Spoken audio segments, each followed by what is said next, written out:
Hey everybody, welcome back to the Genesis pack opening series. If you missed the last episode, check out the link below, and in case you're tuning in for the first time, in this series, we review community open packs, and I provide insight on them from a gameplay and game designer perspective, so that you can level up your game. So let's check out some packs from the community. So, our next pack.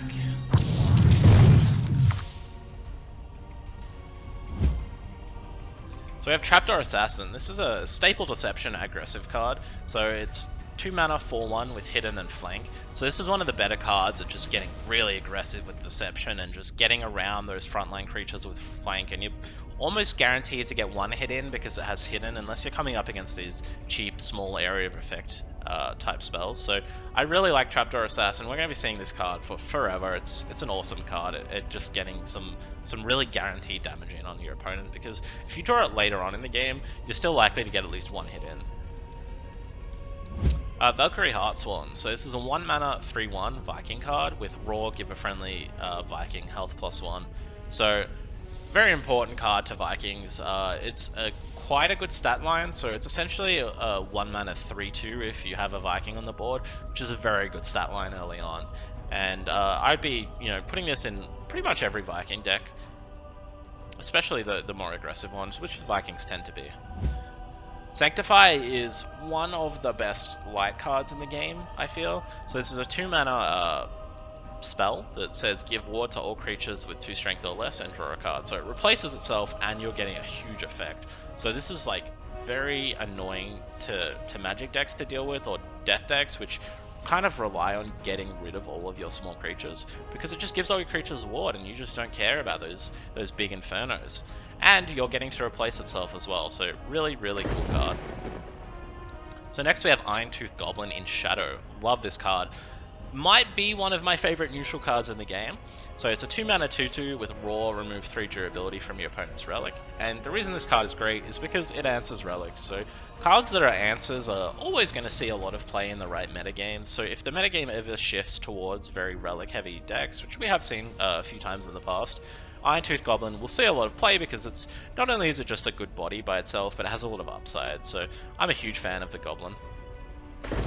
Oof, another Shadow. So this is a 4 mana light card. What an awesome light pack, by the way. And this is a rare with whenever you summon a creature with 2 strength, give it protected. So light is all about 2 strength. It really cares about 2 strength and 2 health and these very low numbers. It's part of the theming of light and the lore. And Angelic Veteran just makes them even stronger. So love this card, and it's one of only 416. I'd be super stoked with this pack, and I would just go straight to building a light deck, to be honest.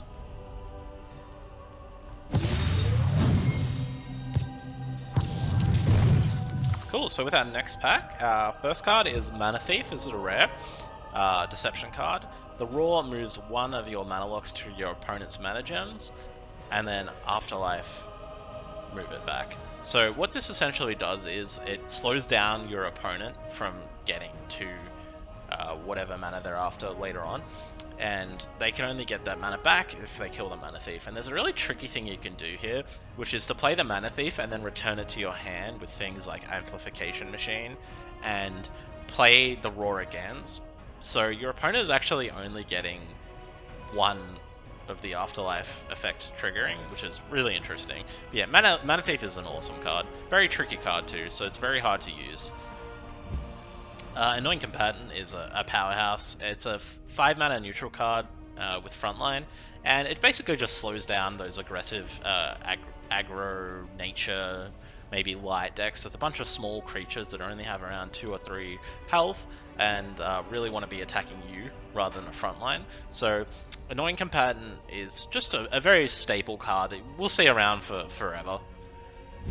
Uproot, this is one of nature's better removal spells. It says deal 8 damage to a random enemy creature. This is only 2 mana as well. And then summon a 2/2 Walking Tree for your opponent.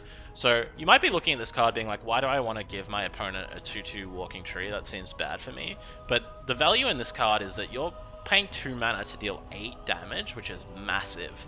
So you want to be using this when your opponent just has one big frontline creature, maybe like an Annoying Combatant on the board, and you want to be attacking them rather than the front line. So you play Uproot, it destroys their frontline creature, they get a 2/2 for it, which is like whatever, and then you just keep hitting them. Ooh! So we get a War Shadow card. What an awesome pack. This is Bear Strider, and it is a 2/5, and while Bear Strider is damaged, it has Strength +3. So this is a very powerful stat line that's very easy to damage and works really well with Enrage type decks. So next we have Pentient Spear. I've spoken about this one already, but essentially what you want to be doing with Pentient Spear is attacking their god with the God Blitz, and then using your creatures to be buffed up after you have attacked, and attacking the god with the creatures as well, or attacking or trading with the creatures. So you're getting a lot of value out of the Pentient Spear. Cool. So just as a reminder, these are all packs that users have opened, and we've just combed through and looked for some of the cooler ones, and I just thought it would be nice to give my opinion on some of the cards and point you guys in a direction. Woo! So we got Legendary, we got Tutankhamun. This is a powerhouse card. So it's a 4-mana 1/5. At the end of each turn, summon a 1/1 skeleton with Soulless for every friendly creature put into your void that turn. So that means if your opponent kills off something and you have a Tutankhamun on the board, then you are getting a 1/1 skeleton back. And what's really cool is that if you play Tutankhamun and you have a bunch of creatures on the board, you can then just go run those creatures into your opponent's stuff and start trading, and you're getting a 1/1 back. So I'd be playing Tutankhamun in a deck where I'm running a lot of small creatures, and then I just get to keep recycling them. Very powerful card. Rolling Watcher is an engine card, so engine cards get better over time and really accelerate kind of almost exponentially. I know that Rolling Watcher in itself isn't exponential in that it gains a set amount each turn, as it says at the start of each turn, Rolling Watcher gains 1 strength, but the way that numbers work in card games is there's a lot of really important breakpoints. So for instance, 3 damage is, you know, quite a lot worse than 4 damage, even though it's a one damage difference. So Rolling Watcher gets super out of control really quickly if it's not dealt with. Love the art on this guy as well, and I think that if you're playing Rolling Watcher, you want to be playing a lot of big frontline creatures, and you want to be protecting the Rolling Watcher so you can get to those really strong breakpoints. So next we have Recursion, and this is just such a high value card, especially in Magic Mirrors. So it says 2 mana magic card, add 2 copies of a random spell from your opponent's void to your hand. So if you're in a Magic Mirror and your opponent has played Ratify, for instance, and you play Recursion and you get 2 Ratifies back, that is insane value for you. I love this card. It's going to see play for forever. It's very high value, and in the right metagame, it's going to define a lot of matchups, I think, because you're going to want to fill your void with maybe worse spells and hope your opponent's Recursion hits that. So Sit Down is an important combo piece that combos very nicely with Light's Levy. It's a 1 mana light card that says set a creature's strength to 0 at the start of your next turn, and then set a creature's strength to 0 at the start of your next turn, set it to its base value. So what this does is prevents your opponent from having a huge creature that blocks your small creatures, because you set the huge creature's strength to 0 and then you just attack with all of your small creatures and your small creatures get to live. Or you can use it with Light's Levy, so you set that creature's strength to 0 and then now it's in Light's Levy range and you use Light's Levy and take it. So very important combo piece to light cards.